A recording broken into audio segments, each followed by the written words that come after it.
And now, the After Action Review with Rod Rodriguez. And welcome to the After Action Review podcast. I'm Rod Rodriguez. Now, last week, celebrity chef Anthony Bourdain took his own life. The headline of this apparent suicide hit the major media channels, and soon everyone was talking not only about his death, but suicide in general. Now, the conversation was already taking place after the death of fashion designer Kate Spade. And then last month, one of my own former soldiers from the Texas National Guard, Sergeant Chris Gallup, took his own life. So needless to say, the topic of suicide has been on the forefront of my mind.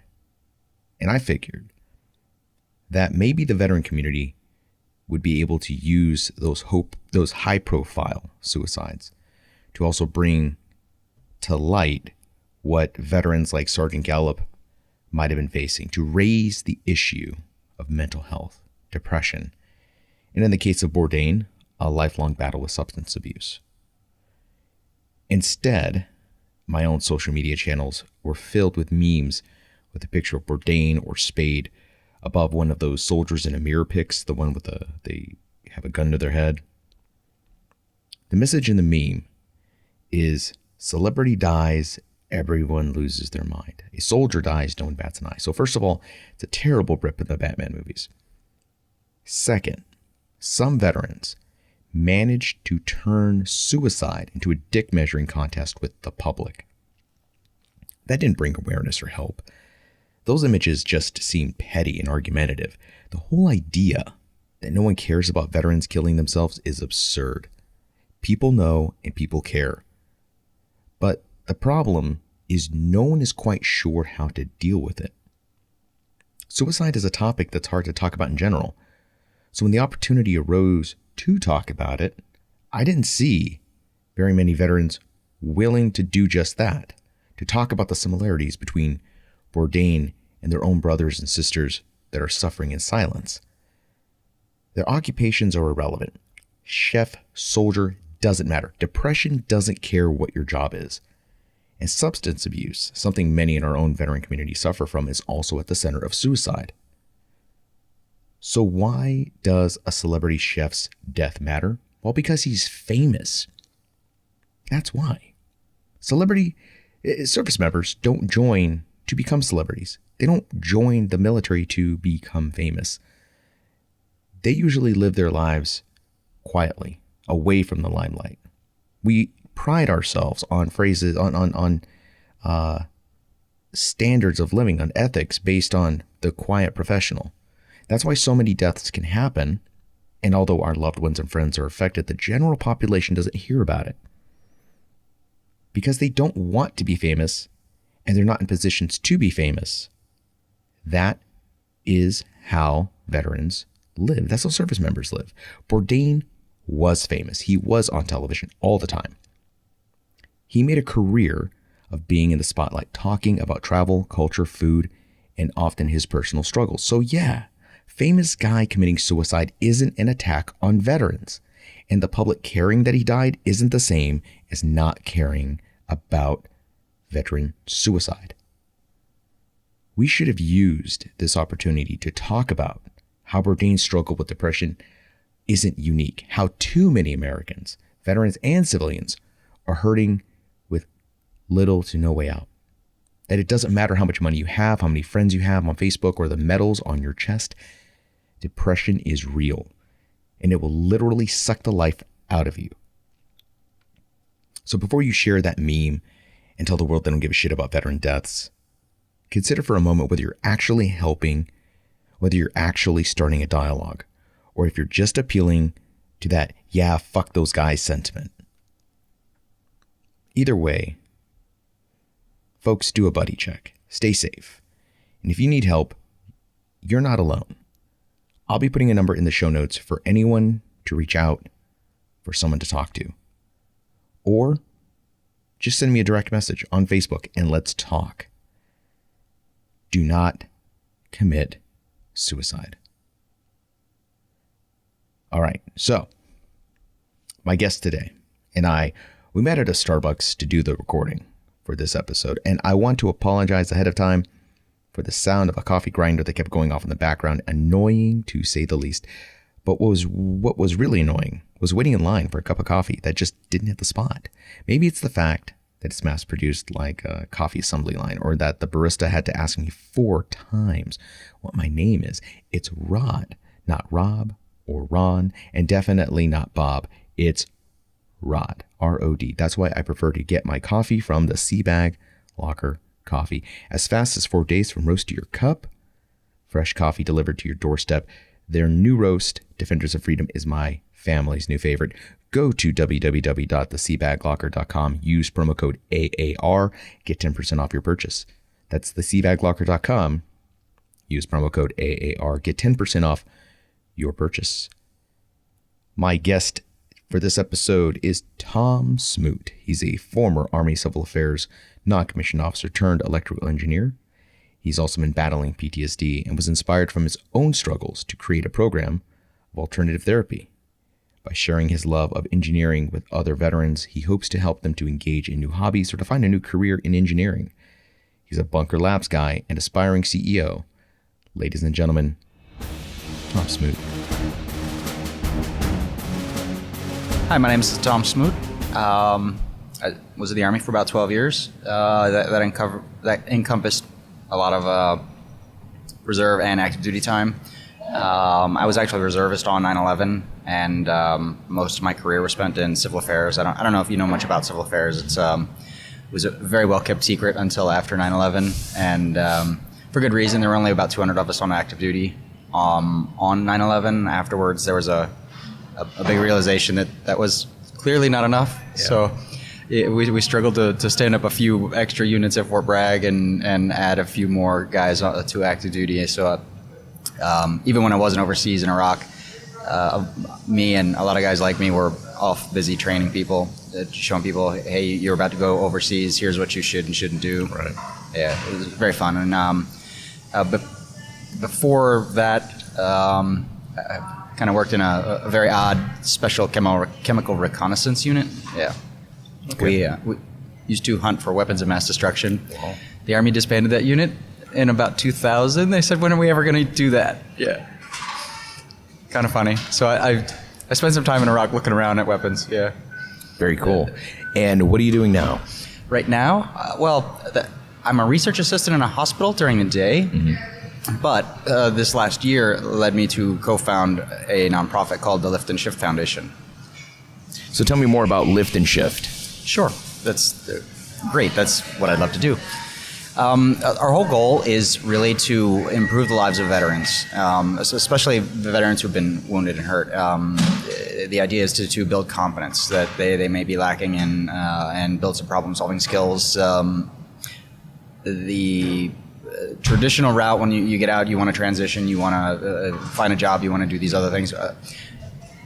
You may not be ready to if you're not capable of handling yourself, basically. So, the idea is we'll train in science and technology, but not based on we want you to have skills to go look for a job. We want you to learn how to problem solve, how to develop communication skills, how to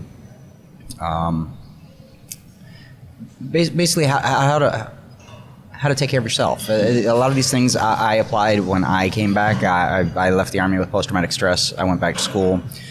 One of the things I learned while I was going back to school for engineering was that I was stuck in physics and chemistry and calculus, and these problem-solving skills that I was developing were also applicable while I was going through therapy.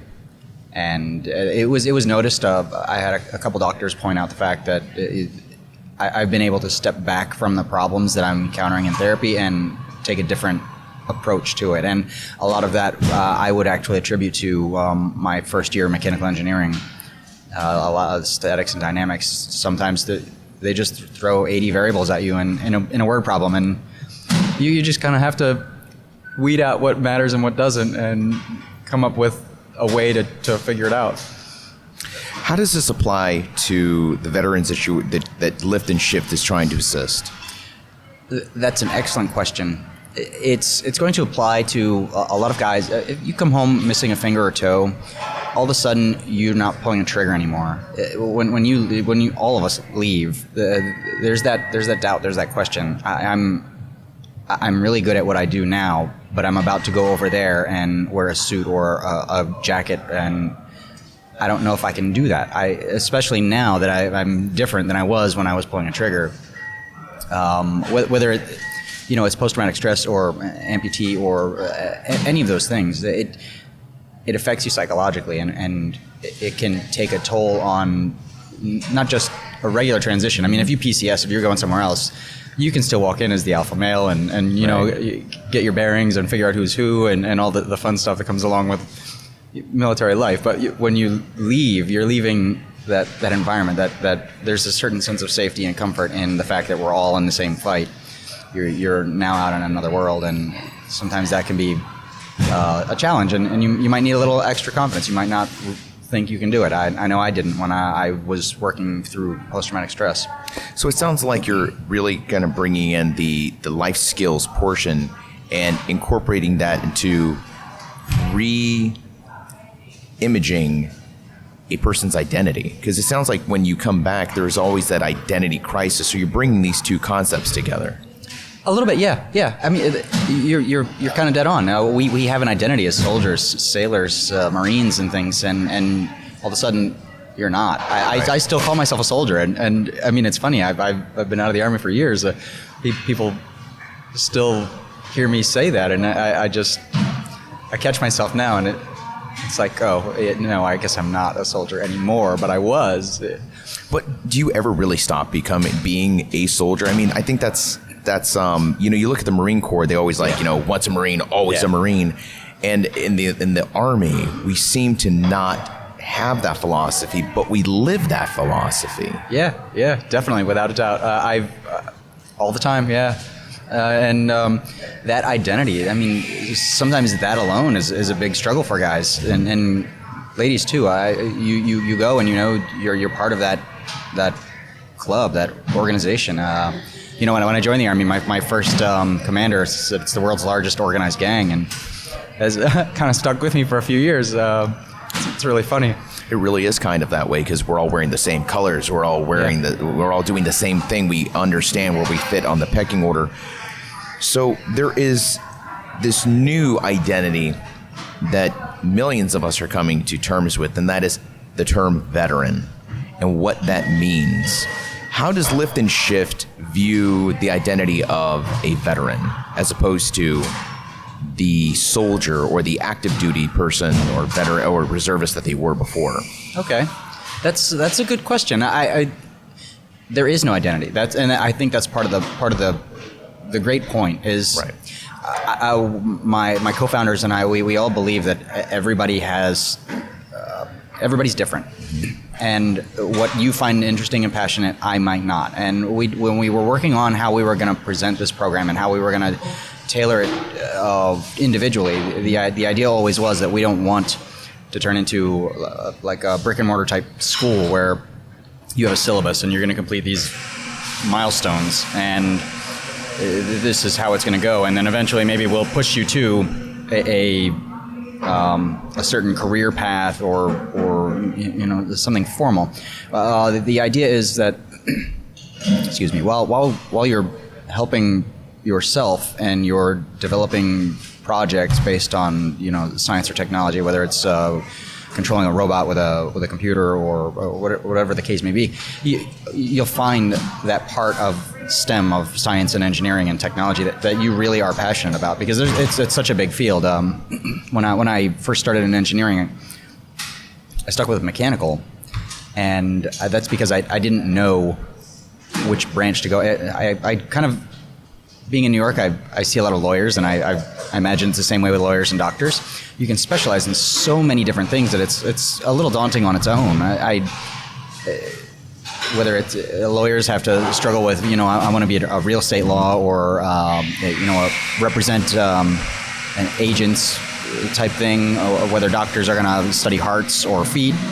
Engineers have the same thing, and all of this being kind of science related, there's no one clear track. I found an interest in biomedical engineering, and guys can go anywhere, and we want to be able to stop the program when we find something and pay particular attention to what that veteran wants, because that's a new identity. And we kind of took a play on words with the fire direction commands, lift and shift, and redirecting soldiers to a new purpose kind of attitude. That really is the heart of what we want to do, because it doesn't make any sense to try to make you learn how to be a robotics engineer if you really don't care. You know, I mean, what's the old saying? If you're doing something you're passionate about, it never really feels like work, right? Yeah. So I love the Army. I loved being a soldier. I loved everything about it. It was one of the best jobs ever, and it never really felt like work. So a veteran who enters the lift and shift program, what can they expect? They can expect a lot of personal attention and a lot of input into how they want the rest of the process for them to go. We started our program yesterday, initially for veterans, and I've actually been the one emailing responses. Hey, congratulations, we'll be talking to you soon about this, but here's what you can expect. Give me feedback. I want to hear when you find something that you have more questions about. Being the chief executive, I probably won't get involved in the hands-on stuff, but I'm trying to figure out a way to make sure that I can do that, because I am an engineer. I do kind of love the nerdy stuff also, and having done this myself, I really do believe in the value that it's going to give to guys and girls, and it's in my best interest also to jump in and say, hey, look, I did it, you can too. Don't get discouraged, don't get frustrated. It's okay to be frustrated. It's okay to walk away and come back tomorrow and try again. But that's the point, is to try again. So from the role of a mechanical engineer to a chief executive officer, engineers are usually in the background. They're usually the guys that are making the gears turn and making that's the conveyor belt upon which the donuts are made. You're now in the executive portion of that. You're a mechanical engineer in an executive position that you're making these decisions. How have you dealt with that shift in responsibilities and that shift in role? That's a great question. It's been a challenge, and that is my biggest challenge. I've surrounded myself with other executives. I've gone through I'm in the middle of my second cohort of business incubators, and the most recent one is Bunker Labs and WeWork sponsor the Veterans in Residence program. So I'm spending 6 months with 9 other entrepreneurs, and it's such a relief, like going behind closed doors with another CEO of, for example, Backward Flag Brewing, their CEO, Tori. Excuse me. Love her to death. And we had dinner a couple nights ago, and it was such an eye-opening and a relief for me to hear that sometimes business people are talking to her about stuff, and we're both going home and Googling it. I mean, it's so funny. We now have our own Slack channel in the group, and it's just, if you could see the there's one of the other veterans, Donna, Tim, David. Everybody's just like throwing stuff in. Our community manager, Mike Stedman, is outstanding, and it's what I feel like I need to develop. I've been talking to a couple of the guys, and I can sit back and follow along with their math. And when they're talking about software revisions and an upcoming sprint and how you optimize a sprint for this or that, I can follow along. But when we start talking about business, and the MBA entrepreneurs are lost on the engineering part, and that's the beauty of what we're doing is I can kind of point out the lingo, and likewise, it's different. So I guess to answer that question, it's a challenge, and it's a growth that really only occurs when you put yourself on the same team as other executives. That's a quality that a lot of other very prominent CEOs have come, they've made that their strength is their engineering background. You know, Bezos, I believe, came from he's a very methodical, very engineering kind of mentality. You know, he's the guy that a lot of the engineers say they were glad he was able to keep up with them. Yeah. So you're bringing the best of both worlds, it sounds like, to the table. Yeah. How is that, how has that mitigated some of that anxiety? Because I think every CEO is going to have that level of anxiety of I don't know how to be a CEO until you've done it long enough. Right. Yeah, no, that's funny. And one of the first books I read about entrepreneurs, it was the Hard Thing About Hard Things. Drawing such a blank on the guy. We'll find it. Ben, I think. Yeah, he was an engineer, CEO, and did some amazing things and some great stories in the book. It was the first glance at the idea that I see sometimes engineers can do this, and I coming from a research background and working with engineers in a medical field, I see we are notorious for not having people skills. You know, I laugh, but you know the Office Space guy. I work with people like that occasionally. I'm a people person, yes, and it does make me chuckle. But there's some truth to that. Sometimes you're stuck in that mind frame, that mindset of I'm dealing with code and data, and everything has to be very strict and stringent, and being able to apply some fluidity to conversations, to communication, to be able to associate two different words with the same meaning, in the context of troubleshooting, developing ideas, brainstorming. It's I'm finding that it's a challenge for some people, and it probably one of those qualities that Bezos has, that Elon Musk has. A lot of good engineers, Steve Jobs and Wozniak, those guys could articulate, and not only could they articulate, but they I don't want to say it's like spatial relationships, but being able to visualize what somebody's talking about and be able to step back and actually take a look at the bigger picture. It's so interesting that you have different personalities and different minds that come to business. Some people are very spatial. Some people, that's all they do is they see the vision, but they can't articulate it. And other people have a great ability to articulate, but they have a very difficult time seeing the process as a whole. They're just kind of like pigeonholed in these tiny little spots. Okay. Now, tell me a little bit about Lift and Shift's organization. Is it a nonprofit or profit? It's a nonprofit. So I'm glad you said that, because nonprofits are notoriously difficult to start and launch from the ground. Talk to me a little bit about some of the challenges you faced starting a nonprofit.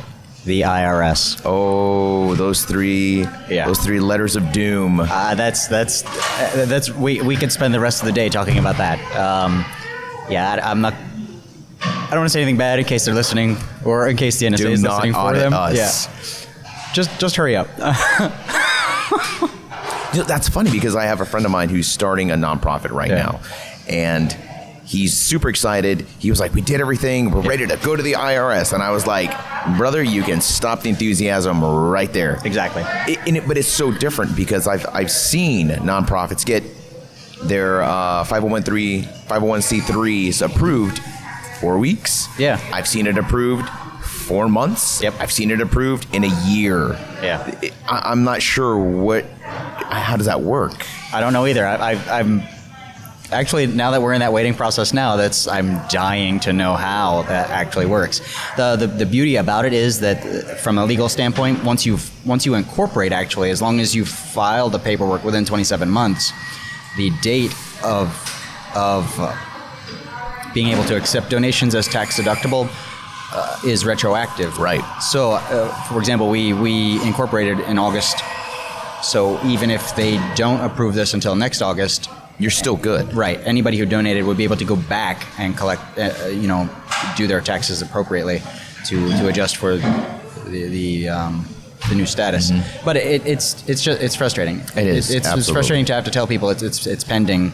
Don't worry, we have an excellent legal team who's taken us on as a pro bono client, and they bend over backwards to do things that I just launch questions out of nowhere. I'm like, hey, how do I do this? Hey, I don't know what this is called, so sorry for the uneducated, non-legal engineer nerd stuff, but I have this idea.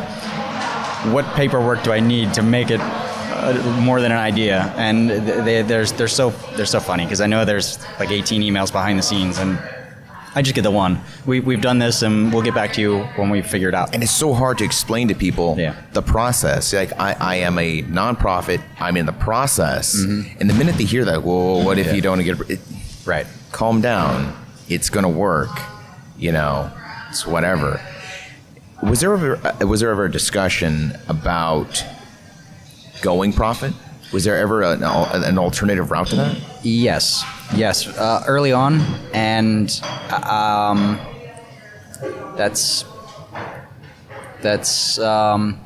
it was very brief.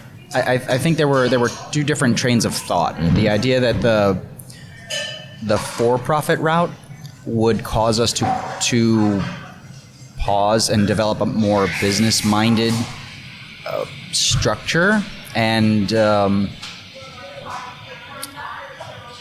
this is the part where I'm lost as an MBA type person or a business person, but I don't know a lot of the words for it. But guys in business are looking for certain products, whether it's a one pager, whether it's this 60-second pitch, or this set of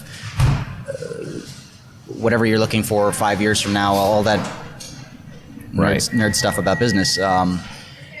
It wasn't a structure that we were particularly interested in developing. I went as far as a couple of business canvas models and things, but I'm the engineer and veteran.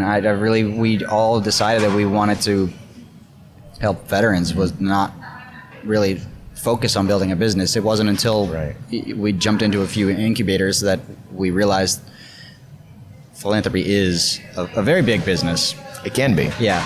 And as much as I like the engineering, I kind of dove into the opportunity to learn how to be a businessman and an entrepreneur, and I kind of decided to take that on so that my teammates can do all of the, all the good work, all the good things that are going to happen when we get to interact with veterans and improve their lives. I'm basically letting my team do, and aside from a special projects coordinator to help me develop ideas into plans, I'm kind of taking on all of that responsibility. I think it seems like the hardest part to a nonprofit, and that's based on my experience of watching other nonprofits, is that time of the year when it's time to pull out the old hat and walk around and hey, we need funding again, and then understanding that the process of like what you can and cannot do with that money. A lot of people think that a nonprofit means you're not getting paid. And I think that's the biggest misunderstanding from the general community, is if you run a nonprofit, you're volunteering. Tell me a little bit about how you've conquered that notion, or if it's still in the works. It's still in the works. There's like I said, our legal team is awesome, and there's still plenty of times that I just shoot them an email. Hey, I was about to say this yesterday. Can I do that? Is that legal? Can I use those words? Can I explain it this way? Our staff who are involved, obligated to do a certain thing or provide a certain product to change their status as far as employment. There's so many crazy rules, and I'm under the impression that New York makes it more complicated than other states. I've heard that. Earlier on in this discussion, there was the idea that maybe we do not start up in New York City, that we do all the paperwork elsewhere and register as a foreign entity in New York State after it's all done. We stuck with New York. That's not bad. I mean, sometimes it's easier to just trudge through and deal with the bureaucracy and whatnot than it is to try and go around it, because going around it, you're still gonna, it's almost like delaying the inevitable bureaucracy. It's whatever in that respect too. Yeah, it's all lawyer stuff. Lawyer stuff. I don't understand it. I throw ideas at the wall and say, look, whatever falls down, whatever you guys can get off the wall, give back to me, please, thanks. So you've mentioned this incubator, and that's the Bunker Labs associated thing. How did you get involved with that? Interesting question. One of my co-founders graduated from NYU from a master's program this spring, so almost a year ago. And through it, we found NYU actually has, in the School of Engineering, a series of, they call them future labs. They're for entrepreneurs. They're developing the future type thing. And they have a veterans program. We're one of the first participants in their Veterans Future Labs. It was a 10-week summer entrepreneur incubator, and that's where they connected us to the lawyers that took us on as a pro bono client. That's where they connected us to all the assets we now have available, to prototype equipment, to teach people how to use 3D printers, how to run a lot of other stuff that we would not have access to. But through that process, I started to learn about all the other options for incubators. That's where we kind of fell onto Bunker Labs through that process also, and ended up pitching my organization at a Bunker Brews event at Bunker Labs at the end of our incubator at NYU, which led to coming in as one of the first veterans in residence in the program. It literally just started in December. Right. There was a pilot in Denver, I think, earlier last year, and it's kind of been a whirlwind with this whole thing, and it's been really fun. That's awesome. So tell me, what is an incubator? I know a lot of people, you understand it very well because you're knee deep in it. Yeah. A lot of people may be listening or watching this and they're like, what is an incubator? I know it's something for chickens, maybe. Yeah, chickens, that would definitely help them. But in a lot of ways, we're kind of like little eggs. An incubator for any type of business, you have an idea. Whether you're an engineer and you have a new software idea, or you're a doctor and you have a new tool idea, or a veteran with a way to help other veterans, you need to turn that into something tangible. And it's a very long process. It can be a very long process for people who don't know what they're doing. The incubator is, at least the two that I'm involved in, are designed to speed that process along, to give you the tools, to give you the knowledge, to give you access to the things you didn't have, to develop that idea and find out whether it will work or not. In the NYU incubator, people disappeared from the program. It was, over the summer, and the group of 15 or 20 that we had was not the group that ended up with us afterwards. And I only assume that some of those ideas just didn't work out, or those people couldn't find a way to make it fit them.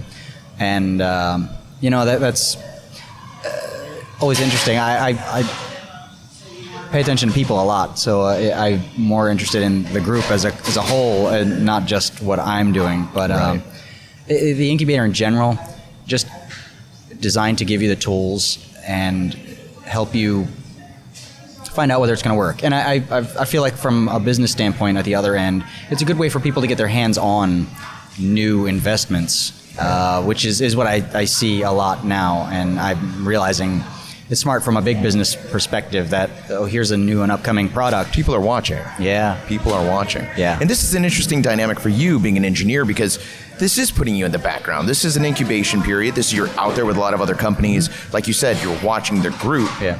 As an engineer, you're probably seeing a lot of the dynamics, how these different cogs come together and turn and spin and whatnot. Yeah. What's been your general experience so far with this incubation period in Bunker Labs? I can't keep to myself. I'm constant. I do Evangelizing. Huh? No, just the opposite. The wanting to help other people and the engineer in me caused me to interrupt and to get involved in everybody else's stuff. I'm notorious for. I tell the guys I work with all the time, I'm just running with scissors. We can all run with scissors. I'll pass them off. Do whatever you want. I'll catch up to you. I'll give you cover. But a perfect example is there was another guy in the Incubator over the summer, another veteran. He worked with canines and had some ideas on some products to help canines.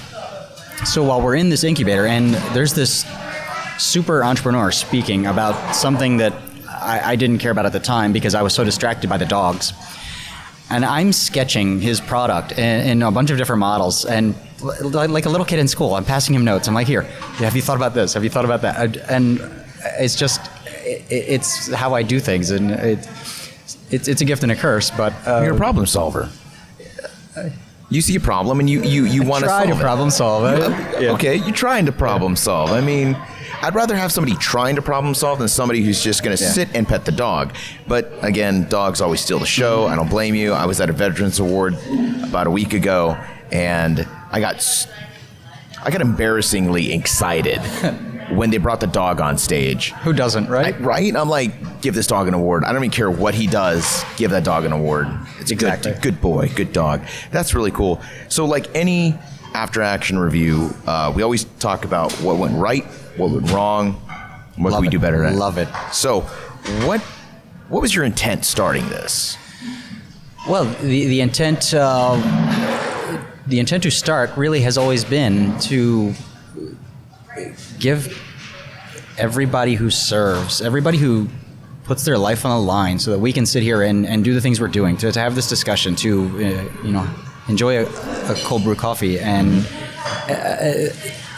they all deserve the same opportunities that everybody else here has. This is the country of opportunity, and if giving them access to the same opportunity that I maybe created for myself on accident is something I can do, I want to do, because they deserve that. I mean, we've all been there. We've all, as veterans, been in places we not necessarily want to be, but know it's necessary at times, and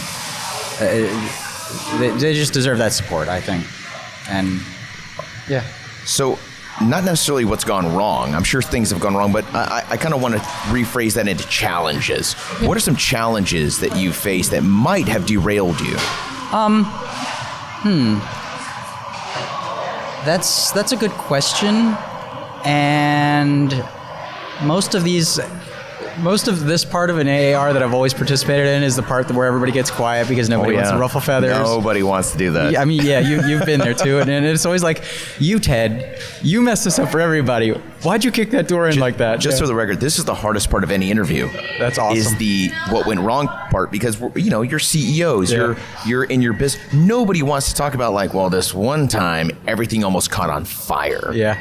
But at the same time, this is also the most important part, because there's somebody out there in your shoes that they're about to light it on fire. Yeah. They just don't know they're going to until they hear you say, don't do that. Right. Don't press the red button. That's hysterical. And it's so true. And this is always the part that I love the most about an AAR, and where I typically in my career would love to jump in and be the first to say, well, hey, let's do this in a fun way. And I'll make fun of myself first.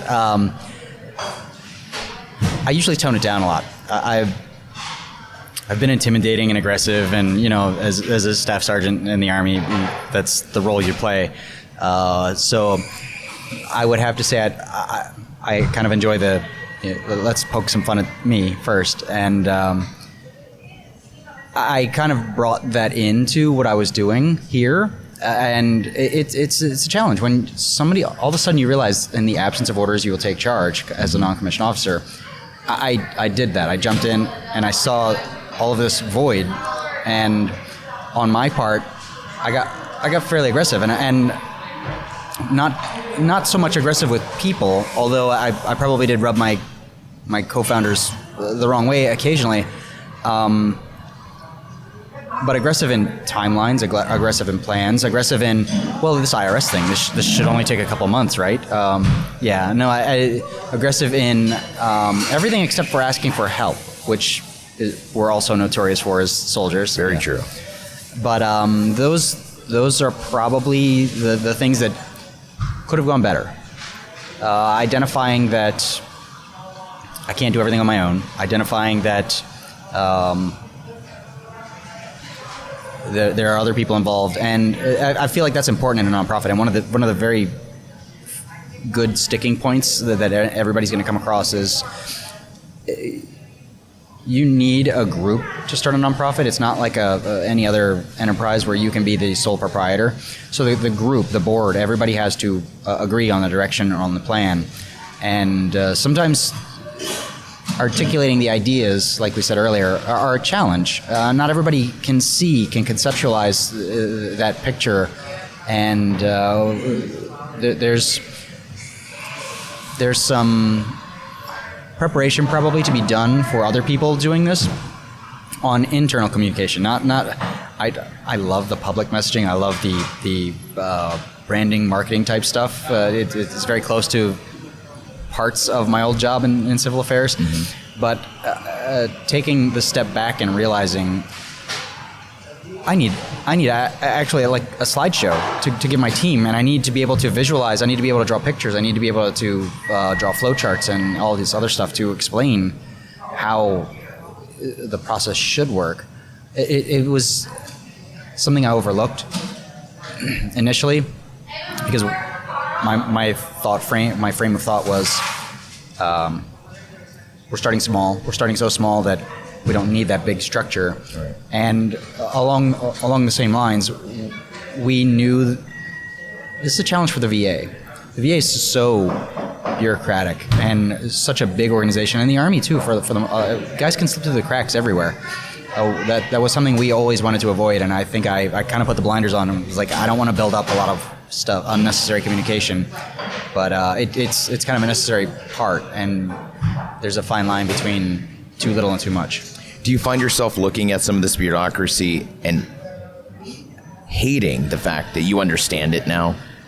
Like, you get it? Like, I got it, yeah. You used to look at certain things and go, oh, that's so stupid. Why is that barrier there? And now we're like, oh, yeah, okay, I kind of get why you need a form for that. Yeah. I kind of understand why there has to be accountability. Oh, yeah. Jeez. Yeah. Well, yeah. Non-commissioned officers, commissioned officers, all of us in the Army, you realize when there's a sign that says "Don't walk on the grass," there's a good reason for it. Somebody walked on the grass. Somebody ticked off Sergeant Major. But I mean, when you see really goofy signs, like "Please don't carry loaded weapons here in the cafeteria." Don't eat the paint. It's because somebody did that. Always. And in the Army, you get really good signs, not like just the "Don't walk on the grass." But you kind of understand that the rules are in place for a reason. Mm-hmm. And even in the Army, I would like to point out to my soldiers that, hey, just think about this. You might have been the guy who made that sign happen. Yeah. I think I've been responsible for a couple of memos and signs myself. I don't think we can talk about that right now. Yeah, guilty. So tell me about the time that you've hit a home run so far, something that went right 100%. You were like, we batting 1,000 now. Gosh. That list seems so much shorter. That should be the easy question. That's the easy toss. It should be. Some of the names, some of the branding. Okay. Everybody kind of loved the whole idea of lift and shift, and that's pretty solid. Redirect soldiers or redirect veterans. Yeah, I like that a lot. It's so hard to find something better, and we did. We discussed actually after action. Just thank you for not taking that. Yeah, I appreciate it. Not a problem, but I think you were there first. Those parts, great. So some of the partnering we've done with, for example, NYU has just immediately from the start has been tremendous, and they've been such a great help to us. Everybody that we come into contact with and want to work with has just been tremendous on those parts, the personal connection, not just the organizations. Craig, if you ever hear this, thank you. You're hearing this, Greg. You better subscribe too. Yeah, we'll talk about that later. But no, I just on the personal front between NYU, Bunker Labs, all the groups that we interact with now on a day-to-day basis. Everybody has just been tremendous. And I look forward to doing more of the same thing. I find it's everything in email is so impersonal. I really like it. Sometimes you just need to go and talk to somebody in person, or it's so strange because before the popularity of emails, I remember people talking about like, don't call, just go down to the office and make a face-to-face. Now it's like, don't email, pick up the phone. Yeah. You want to hear your voice. Yeah. That personal touch goes a long way, especially in the nonprofit world. It does, and that ties in tremendously to what I used to do in civil affairs. There's quite a bit of training in cross-cultural communications and nonverbal communication to be able to interact and negotiate with people that you may not understand completely. I've always been a big proponent of the idea that you can get more out of a person when you're sitting right here in a coffee shop with them. But let me hit on that really quick about this cross-cultural experience. Do you find that what you've learned as a civil affairs person whose job it is to bridge those cultural gaps and get your point across and understand their perspective, do you find that's helped you as a nonprofit working with civilians? And because I don't know, maybe it's me, but it seems like the civilian world is a completely different culture, or a slew of cultures that is very different from ours. I would have to say it's helped me on all fronts. It's helped me as an engineer to be able to put together thoughts, to be able to put together ideas. Like we were saying earlier, the communications barriers between people not being able to conceptualize different things. There's some experience in my past about that, about going overseas and trying to understand where another person's coming from. Excuse me. The idea that he may be asking questions because he needs to know that there's but he also may be asking the same questions because that's just the cultural norm in this area. And the idea that having some experience in that field translates very well to engineers who are notorious for not being people, but also. Like we just said, all of the personal interactions I have with people, I don't want to say it's all my fault and I'm responsible for all of it in a good way. I don't want to take all the credit, but when people meet me or my teammates and they realize that there's a passion behind this, that it's not just I'm looking to fund my career for the next 10 years or something on. There's real meaning behind all of this. Right. Having gone through it myself, I can articulate that, and people want to get behind it, and people want to get involved, and it's just been a good background to have. Yeah. So there is a veteran right now. There is a civilian who's sitting down watching this on YouTube. Make sure you subscribe on YouTube. We're on YouTube now. Yeah, 100% YouTube. Or watching or listening to the podcast, and they're thinking, I want to start this nonprofit. I got this idea. It's going to be fire. I'm going to help millions of people. What's your advice to them before they've even put it down on paper? Do it. Don't be afraid. You can do it. There's no harm in trying. Look for help. Ask for help. Talk to people. Don't isolate. Don't sit in a corner and scribble notes and plans and things. Get out there. Start talking to people. Start asking just what we've been discussing. What did you want to do? How did it work? How did it not work? You'll learn best from other people who've gone through the same things. And awesome. Yeah. Terrific. So do you have any last parting words other than for our standing veteran? Go Army. Go Army. Hell yeah. Man, thanks so much for being here. I really appreciate you, brother. Yeah, definitely. This was fun. Thanks. All right.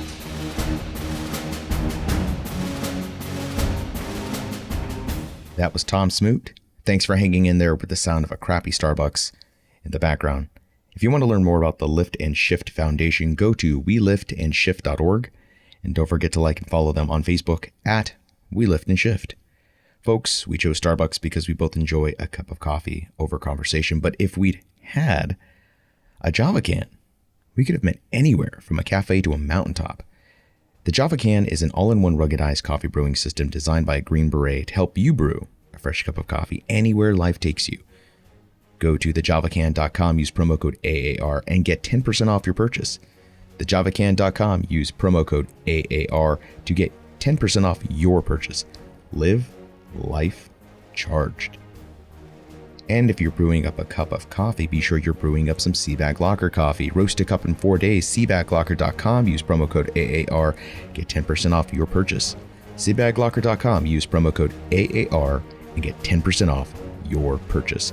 That does it for me, folks. Remember, if you need help with PTSD or if you feel like you're just getting to the end, don't hesitate to call the number in the show notes. Direct message me. Call somebody. Suicide is not the answer. No matter what the issue is, you are not alone. Episode 47 is in the chute. It's ready for release on Thursday, hopefully. So let's see how that goes. And I will see you at the next episode.